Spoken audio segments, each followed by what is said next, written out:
Андрей Тиментьев, баллада у матерей. Построила мать за много лет, естественно, нет и нет. Но она все продолжает ждать, потому что верит, потому что мать. И на что надеется она? Много лет, как кончилась война, много лет, как все пришли назад, кроме мертвых, что в земле лежат. Сколько их в то дальнее село, мальчиков Иисусов не прошло.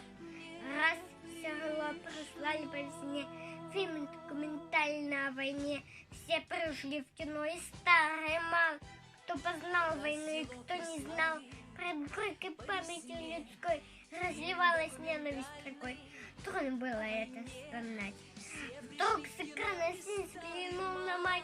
Мать узнала сына в тот же миг и пронесся материнский крик. Алексей!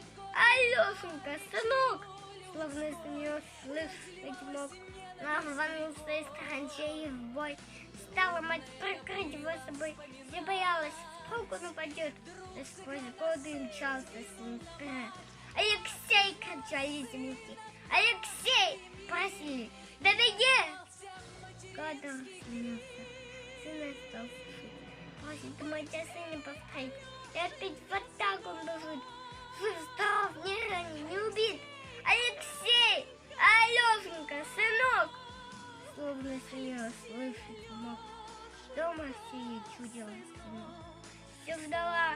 Вот сейчас в окно посреди тревожной тишины постучится снег за войны.